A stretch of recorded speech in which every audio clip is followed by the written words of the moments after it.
임하람 뉴욕 특파원 연결해 보겠습니다. 특파원님, 안녕하세요. 네, 안녕하세요. 이마람 특파원입니다. 네, 안녕하세요. 자, 조금 전 마감한 뉴욕 증시 상황, 마감 지수부터 전해 주시기 바랍니다.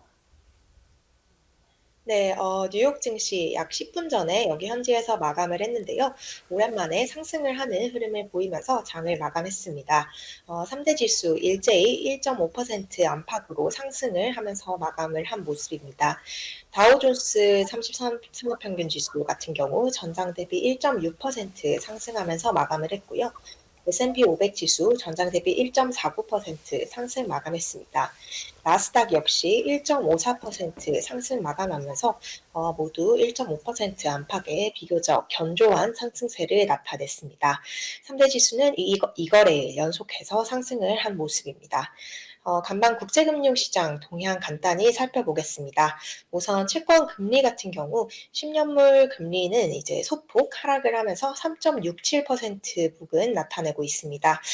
지금 BOJ의 이 정책 변화로 인해서 어제 상당히 금리 채권 시장을 중심으로 금리가 급등하는 이런 사태가 일어났는데요. 시장은 점점 이 BOJ의 여파를 소화해 가고 있는 모습입니다. 달러화 역시 전일의 약세를 소폭 되돌리면서 보합 수준에서 거래가 됐는데요. 달러 지수는 104.2선을 나타냈습니다. 유가는 상승했습니다. 내년 2월물 WTI 가격이 전장 대비 2.7% 오른 배럴당 78.29달러에 거래를 마쳤습니다. 네, 장 움직임을 보면은 뭐 저희 시간 한 자정부터 이제 쭉 오르기 시작해서 그냥 쭉 유지한 것 같아요. 장중 흐름도 좀 전해 주십시오. 네, 뉴욕 증시는 오늘 상승 출발한 이후 장 후반으로 갈수록 더욱더 이 상승세를 키워가는 모습을 나타냈습니다.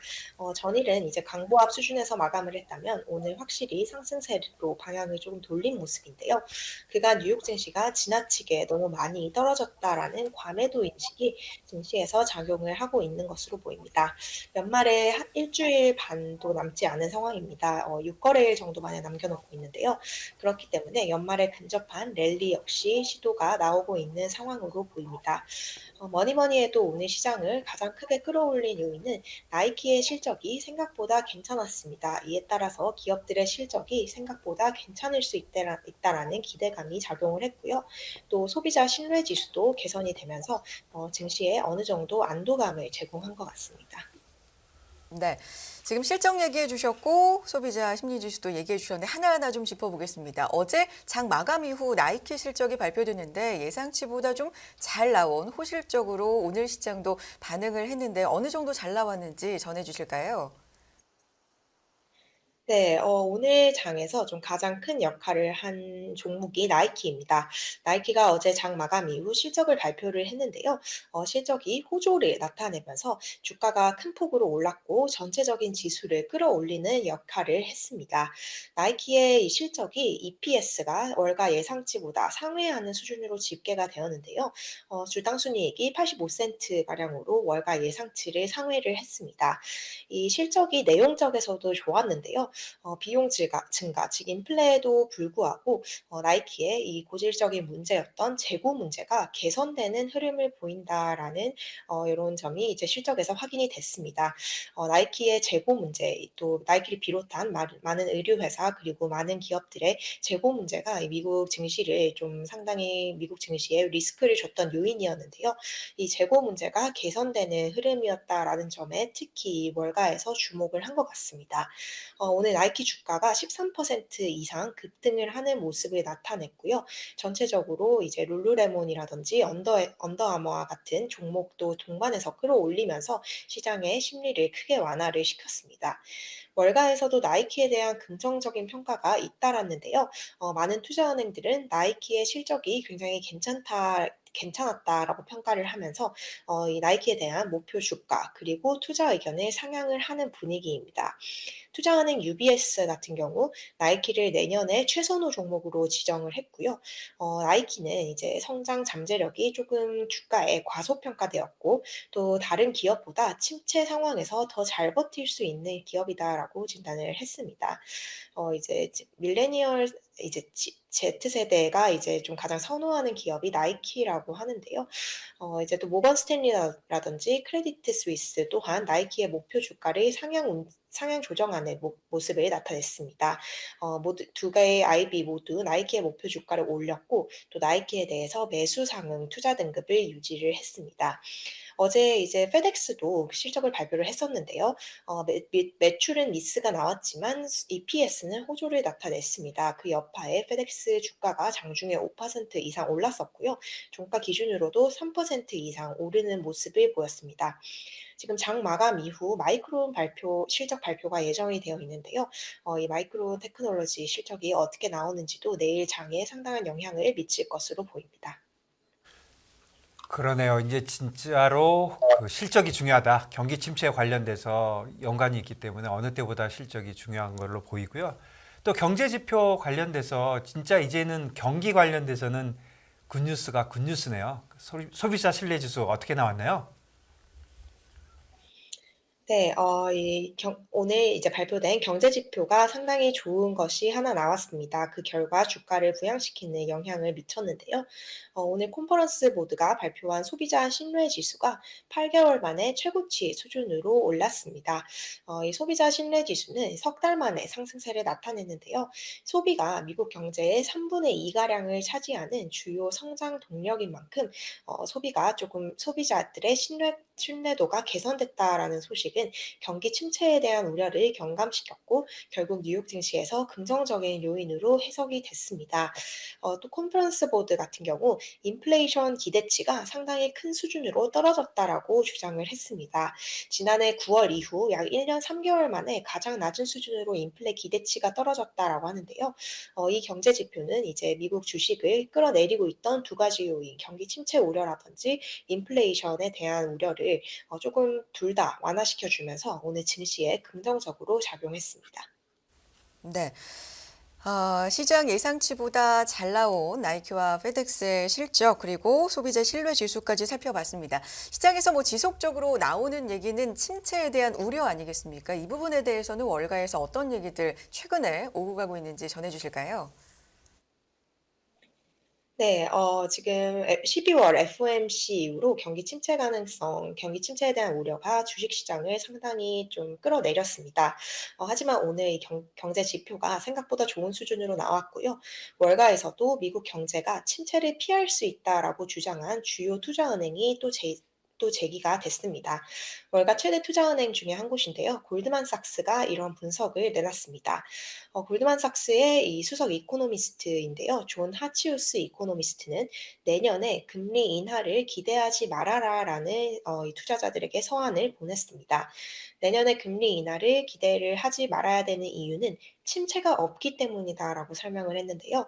만약에 경기 침체가 온다면 연준이 결국 경제 부양을 위해서 금리를 인하하는 이런 구원투수로 나서게 될 것으로 보이지만 골드만삭스가 보는 기본적인 시나리오는 경기 침체가 오지 않고 그렇기 때문에 금리 인하도 없는 상황이다라는 주장을 했습니다. 골드만삭스는 기본적으로 경제가 계속해서 성장세를 나타낼 것으로 보고 있다라고 주장을 했고요. 경기 침체 가능성은 35%로 본다라고 얘기를 했습니다. 이 정도 확률은 이제 월가의 컨센서스보다 낮은 확률인데요. 다른 IB에 비해서 침체 가능성을 조금 옅게 보고 있다는 의미로 해석을 할 수 있을 것 같습니다. 골드만은 이 침체가 오지 않은 이유를 노동시장에서 찾았습니다. 물론 노동시장이 일부 조정을 받곤 있지만 여전히 강한 상황, 타이트하다, 과열되는 상황이 이어지고 있기 때문에 결국 침체는 오지 않을 것이다라고 얘기를 했고요. 또 인플레이션이 미약하지만 완화가 되고 있습니다. 그렇기 때문에 미국 가계들의 실질 가처분 소득이 오히려 늘어나고 있는 상황이다라고 주장을 했고요. 결국 경제는 좀 약하더라도 성장세를 유지할 것으로 얘기를 했습니다. 결국 이 추세적인 이 성장률의 하방 흐름은 보지 않고 있다라고 얘기를 했는데요. GDP가 1%대 성장만 유지해도 결국 이 급여 증가세라든지 이 성장률은 계속 올라가는 흐름을 보일 것이다라고 주장을 했습니다. 이제 내일 아침 미국 현지 시간으로 오전 8시 30분에 미국의 3분기 GDP 확정치가 발표가 됩니다. 미국의 GDP는 세 차례에 걸쳐서 발표가 되는데요. 지금 두 번까지 나왔습니다. 내일 최종치가 발표가 되게 되는데 지금까지 발표된 3분기 GDP 성장률의 잠정치는 2.9%를 기록을 하고 있습니다. 올해 1분기, 2분기 GDP가 마이너스를 나타냈었는데요.